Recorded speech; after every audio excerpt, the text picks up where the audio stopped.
Alors, le livre que vous voyez là a changé ma vie, entre guillemets, étant donné que j'étais tout le temps sur mon téléphone, je ne voyais pas le monde comme je le vois maintenant. J'ai une autre vision sur le monde qui nous entoure. Et du coup, c'est grâce à ce livre que je me suis mise à lire régulièrement. Et c'est tout de suite devenu un échappatoire pour moi. Par exemple, quand je ne suis pas bien, j'ouvre un roman et le simple fait de le feuilleter me détend. Et ce livre a été le début de mon amour pour la littérature.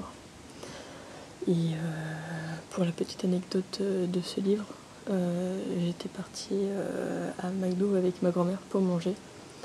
Et ils nous ont proposé un menu, et si on prenait un menu, on avait un film gratuit. Du coup, moi j'ai choisi le film Percy Jackson 1, et du coup ça a tout de suite été un coup de foudre, et du coup il n'y avait pas de 3, de Percy Jackson 3, et du coup j'étais assez déprimée. Du coup j'ai foncé à Cultura pour me procurer ce tome-là, le tome 3. Et j'avoue que j'ai adoré me plonger dans l'univers. En plus, pourtant j'aimais pas du tout lire à cette époque. Et du coup, oui, c'est ce livre qui m'a fait vraiment, découvrir ma passion pour la lecture. Et depuis, dès que je trouve le temps libre, dès que je trouve du temps libre, je lis. Je lis tout le temps. Et du coup, maintenant j'ai l'impression que dès que je finis un livre, je découvre un peu plus le monde dans lequel je vis, ou même mythologie comme celui-ci. Et je trouve ça très agréable de parcourir plusieurs livres, et franchement, j'aime beaucoup. Moi, je me rappelle encore de quand on me l'avait offert. C'était dans une boîte, il y avait un monsieur archéologue, le père d'une amie, qui il me donnait de temps en temps des fossiles. Et un jour, il m'a donné une grosse boîte pleine de fossiles. Donc j'ai un peu fouillé le soir dans la boîte. Et là, je suis tombée sur lui. C'était le seul fossile qui montrait une vraie trace. On voyait vraiment la plante. Alors que d'habitude, en général, c'est des coquillages, des dents. Là, j'ai vu la plante, je me suis dit, ce sera mon préféré, mon fossile préféré. Au début, je l'ai mis sur mon bureau. Et au fur et à mesure des années, il y restait, et je le regardais. Je le regardais des fois quelques minutes, 10 minutes. Et je réfléchissais à sa vie. Chaque soir, je me disais comment elle s'est développée avant. Elle est morte, mais elle a vécu. Donc toute cette vie, je l'imaginais chaque soir, avant de dormir. Ça me faisait quelque chose. C'est comme si elle était devenue un peu ma confidente. Je pensais avec elle. Elle était toujours là. Un jour, j'ai failli la perdre. J'ai voulu la mettre dans un aquarium, et finalement je l'ai pas mise. J'ai mis une autre pierre, un peu près de la même consistance. C'était un peu la même pierre, mais il y avait juste un coquillage dessus. Je l'ai mis dans l'aquarium et elle s'est dissoute. La pierre s'est dissoute. Et là, j'étais effondrée. J'ai repensé à ce jour où l'archéologue m'a donné cette pierre, mais d'un côté j'étais content. Je me suis dit j'ai sauvé mon fossile, j'ai sauvé mon objet le plus précieux. J'étais content. J'ai toujours aimé dessiner, depuis que je suis petit, depuis toujours en fait. C'est une passion plutôt commune mais plaisante. Et quand on m'a demandé de choisir un objet qui avait de la valeur à mes yeux, je me suis dit que j'allais prendre ce carnet. Ce carnet, il m'a été offert durant mes années au collège par mon meilleur ami. Et depuis, je le remplis petit à petit, page par page. D'ailleurs, dès que je l'ouvre et que je regarde les dessins qui sont à l'intérieur, ça me rappelle plein de souvenirs.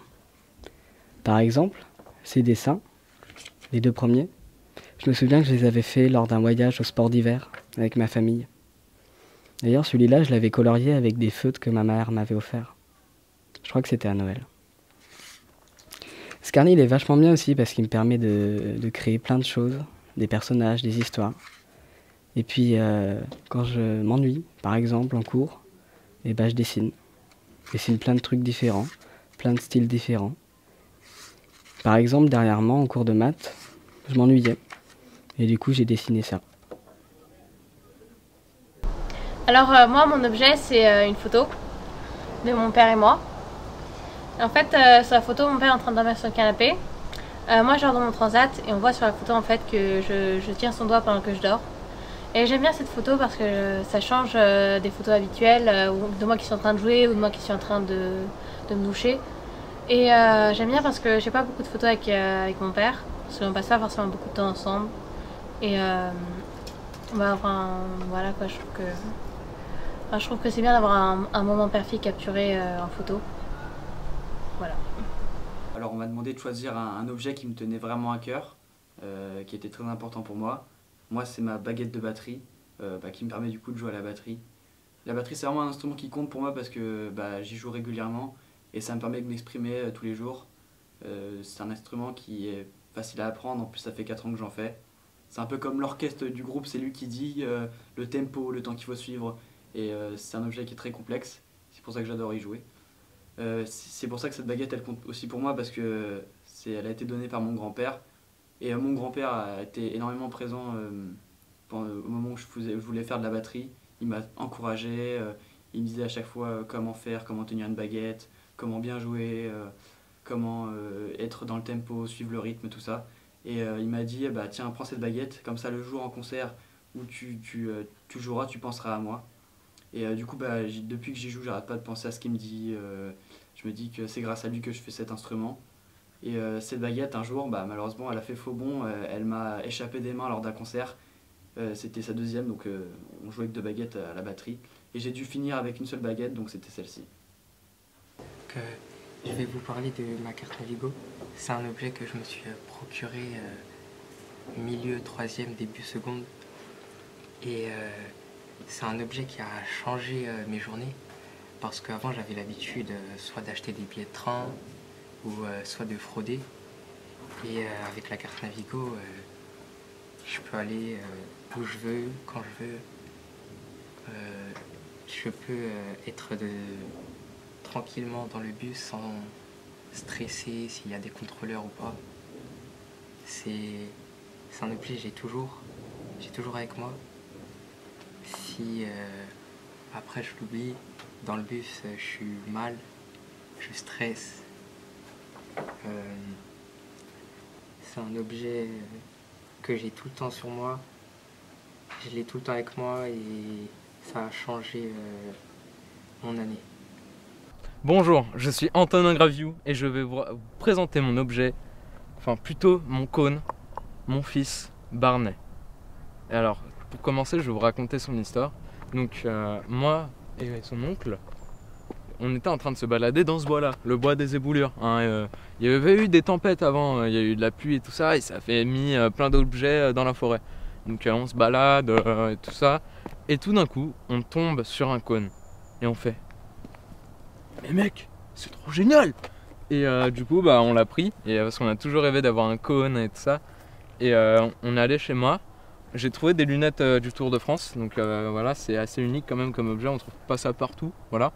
Et on a décidé de l'appeler Barnet, enfin plutôt moi, parce que moi j'adore une série qui s'appelle How I Met Your Mother. Et un personnage que j'adore dedans, il s'appelle Barnet. Et je voulais faire un grand hommage à ce personnage en appelant mon fils par ce nom. Donc voilà. Ensuite, qu'est-ce qu'il représente pour moi Barnet ? Barnet c'est avant tout comme mon petit frère, mais je le considère plus comme mon fils. Parce que je m'occupe beaucoup de lui, je me lève le matin, je dis salut, comment ça va Barnet ?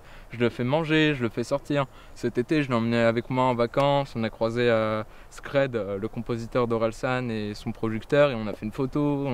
Tout le monde le suit, il a bientôt 100 abonnés sur Instagram, donc n'hésitez pas à le suivre pour atteindre les 100 paliers. Parce que là, on est à 98, je compte sur vous, ok ?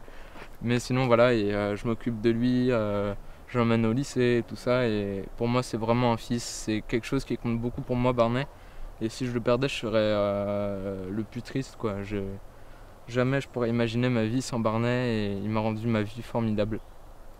et je suis très heureux de vous présenter Barnet. Voilà. Bonjour, je m'appelle Quentin et je vais vous présenter mon appareil photo, le Canon EOS 600D. Cet appareil photo, c'est mon outil de travail, c'est mon outil de création photo et vidéo. C'est avec ça que je fais des courts-métrages en option cinéma ou que ça soit en extérieur. Récemment, je me suis mis à une pratique qui est l'Urbex, l'Urban Exploration en anglais, donc l'exploration urbaine. Et je fais ça avec mon père. Ça va faire à peu près 3-4 mois que je le fais maintenant. Et je m'amuse vraiment à le faire. On va dans pas mal de lieux abandonnés.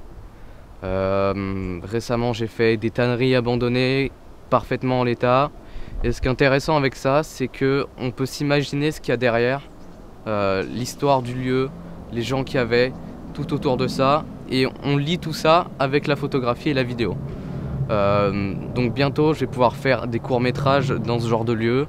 Je vais pouvoir faire des photos que je fais déjà, que je poste déjà sur mon Instagram. Et voilà pourquoi j'aime autant cet appareil photo et pourquoi je continuerai de l'utiliser dans l'avenir. Et dans l'avenir aussi, je compte en faire mon métier, donc je commence avec ça. Je finirai peut-être avec des grosses caméras cinéma si mon budget le permettra. Et voilà, donc le métier que je voudrais faire plus tard, c'est réalisateur.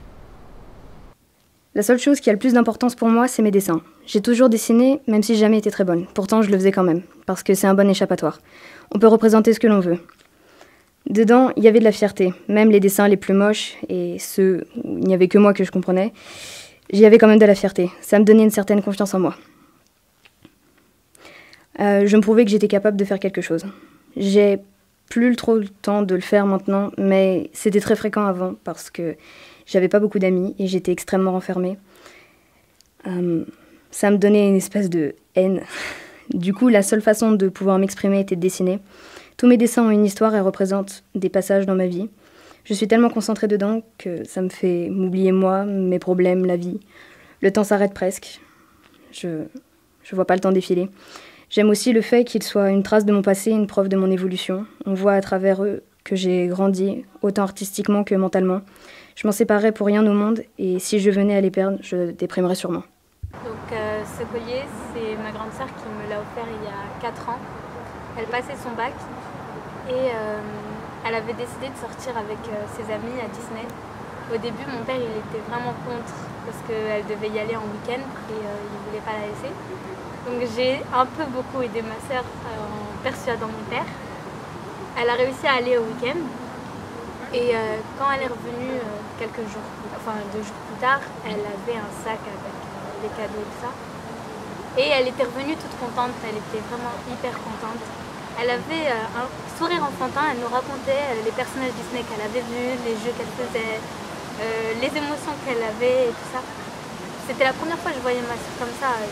Normalement c'est la plus grande, donc elle joue toujours le rôle de la maman en quelque sorte. À toujours nous protéger ou à nous crier dessus. Et là, c'était la première fois que je la voyais comme ça, elle souriait, elle était contente. Elle avait hyper beaucoup d'émotions et donc elle est revenue et elle nous a offert à chacun quelque chose. Je voulais rien de base. Quand j'aide mes sœurs, c'est pas pour avoir quelque chose en retour. Et en revenant, elle m'a offert mon collier en dernière et elle m'avait dit une phrase. Tu te souviens, je m'en rappelle. Et en fait, c'était le soir, on a une espèce de... On fait quelque chose le soir, c'est quand on veut dormir, avant on parle ensemble, enfin on se regroupe avec mes sœurs et on parle de nos journées, on se raconte. Et ma sœur, elle est adepte des colliers, j'adorais ces colliers, tout le temps je lui en piquais. Et un jour, elle m'avait dit, je t'en ramènerai un. Et il s'est passé 2 ans, je crois. Et elle me l'a offert et ça a été hyper intéressant. Ça m'a hyper rendue heureuse. Ça m'a fait... ça m'a montré qu'elle tenait à moi et qu'elle pensait à moi constamment et qu'elle n'oubliait pas. Alors bonjour, moi je vais vous parler de mon collier qui est ici. C'est une dent de requin que j'ai acheté pendant les vacances. C'est un souvenir assez récent mais que j'y tiens vraiment. C'est quelque chose que je prends tous les jours maintenant. J'étais en vacances au mois d'août avec ma tante et ma cousine Et on est allé dans un magasin et j'avais direct vu ce collier. Au début, je me suis dit non, je ne vais pas l'acheter parce que je sais pas, je mettais jamais de collier. Et on est repassé devant et le monsieur m'avait convaincu, le monsieur, de l'acheter. Et je me suis dit, bah oui, de toute façon, je l'aime bien. Du coup, j'ai acheté mon collier et je l'ai mis directement. Et depuis ce jour-là, je l'ai gardé pendant toutes mes vacances. On peut dire qu'il renferme mes souvenirs de vacances avec mes amis que je m'étais fait là-bas. Parce que je m'étais fait beaucoup d'amis assez et je les aimais bien. Et du coup, bah, on peut dire que c'est un souvenir de ce moment-là. Et depuis, je le garde et en cours, je reprends tout le temps ce collier tous les matins. Je le retire avant de dormir, mais je le garderai tout le temps, tous les jours, même si ça ne va pas avec ma tenue, je le garderai toujours. Et puis voilà.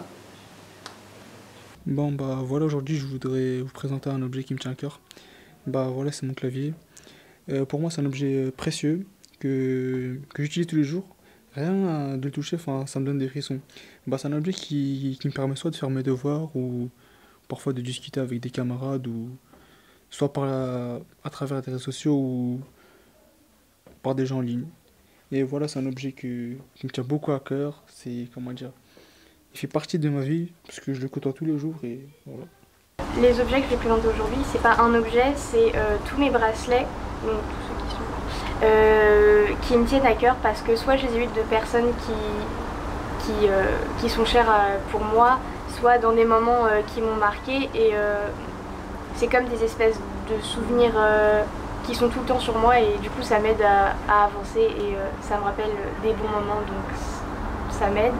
De ce côté-là, ici j'ai celui-là que j'avais eu de la part d'une amie que j'avais pas vue depuis très très longtemps et quand on s'est enfin revu, elle me l'a offert, du coup c'était un super bon moment et je me souviens toujours de ce jour. Celui-là, c'est le bracelet que j'ai en commun avec ma meilleure amie que j'avais acheté en vacances et c'est une personne qui est aussi très très chère pour moi et elle a toujours été là pour moi dans toutes les situations bonnes ou mauvaises et du coup c'est comme une petite partie d'elle que j'ai tout le temps sur moi. Celui-là c'est un peu nul comme explication. En fait c'est mon père qui l'a trouvé dans la rue et me l'a ramené et me l'a donné. Et en fait je sais pas du tout à qui il est, il y a marqué Amaya dessus, mais je sais pas qui est Amaya, du coup j'ai le bracelet d'une personne que je ne connais pas. Et tous les bracelets où il y a des lettres, c'est des bracelets aussi que j'ai en commun avec une amie et son neveu elle a un concert. Et pour nous porter chance, pour réussir à avoir les places, on avait fait ces bracelets et on s'était accrochés et du coup ça nous a porté chance je suppose puisqu'on a réussi à avoir les places. Et de ce côté-là, c'est un bracelet que je porte pas du tout habituellement parce qu'il est très fort en émotion pour moi. C'était mon arrière-grand-mère qui me l'a offerte juste avant son décès. Et c'est une personne que j'ai pas énormément connue parce qu'elle habitait très très loin de chez moi. Mais les quelques fois où je l'ai vue, elle a toujours été très gentille et elle aimait beaucoup parler, elle rigolait souvent et elle était très proche de sa famille et c'est vraiment comme un modèle pour moi parce qu'elle a toujours été forte et jusqu'au bout. Voilà. Quand j'étais petite, on m'a diagnostiquée hypersensible et je faisais souvent des crises de colère ou de tristesse où j'arrivais plus à me contrôler et je m'en renfermais sur moi-même. C'était causé parce que mes parents ils se divorcé très tôt et j'étais pas prête psychologiquement pour ça m'a causé énormément de soucis et je cassais des trucs, je m'énervais pour un rien, c'était vraiment très, très embêtant et à un moment je me renfermais dans la lecture et dans les films et je m'identifiais au héros principal et notamment dans une BD où le héros il faisait souvent des crises de colère comme moi et il avait une sorte de médicament, un pendentif qui l'empêchait de faire ces crises-là. Et du coup, je me suis dit qu'il me fallait faire la même chose pour moi. Alors j'ai pris un morceau de tissu, je l'ai découpé et je l'ai attaché autour de mon poignet. Et je lui ai donné le même nom que dans la BD, un casse-taille. Et de mes 10 ans jusqu'au début du lycée, je l'ai gardé non-stop. À chaque fois que je me mettais en colère, je le serrais extrêmement fort et je me disais que je pouvais faire en sorte que de me contrôler et d'aller mieux. Et au final, ça a marché et maintenant, comme je fais des arts martiaux, j'ai plus besoin de ça et du coup, je l'ai enlevé. Mais je le garde toujours dans une boîte pour moi. Et voilà. Alors aujourd'hui, je tenais à vous présenter mon carnet. Il représente un peu ce que l'art est pour moi. Donc ce que je comptais vraiment dire, c'était du coup à quel point l'art est important dans ma vie. C'est une source de bonheur comme une source de malheur. C'est une façon que j'ai de m'exprimer. Je suis plutôt introvertie, donc c'est plutôt difficile pour moi de me faire des amis ou d'être sociable. Alors le dessin me permet d'être sociable d'une autre façon. Le dessin m'apporte beaucoup de joie, mais m'apporte aussi beaucoup de malheur en fait. Parce que comme tout artiste, je remets en question tout ce que je fais. Quand je vois tout ce que je dois apprendre, tout ce que j'ai encore à développer, je me sens étouffée, comme si je manquais de temps. Il y a beaucoup de personnes qui ont un peu une mauvaise vision du dessin, comme si c'était quelque chose de pas très important, qui demande pas beaucoup de travail. Et ça me fait mal quand j'entends certains commentaires. Et malgré, je sais, le taux de difficulté pour réussir dans ce domaine, j'ai envie d'essayer, même si c'est un peu gnangnan, de croire en mes rêves et de tenter le coup. Bonjour, je voudrais vous présenter ma PS4, car cette PS4 je la considère plus qu'un simple objet. En fait, je préfère même cette PS4 plus que certains êtres humains, car les gens sont remplis de haine et de méchanceté, alors que cette PS4 n'a rien de tout ça. Et du coup, quand je rentre chez moi et que parfois je suis triste, eh bien, elle me remonte le moral et me réconforte avec des musiques. Ou quand je suis fatigué la nuit, eh bien, elle peut me mettre des bons films pour m'endormir tranquillement. Et quand je suis stressé ou angoissé, eh bien, elle peut me mettre des bons jeux vidéo afin de me sentir mieux. Du coup, oui, cette PS4, je la considère comme ma femme, comme une femme qui peut tout faire pour moi quand j'en ai besoin, quand je suis dans le mal. Et du coup, je l'aime.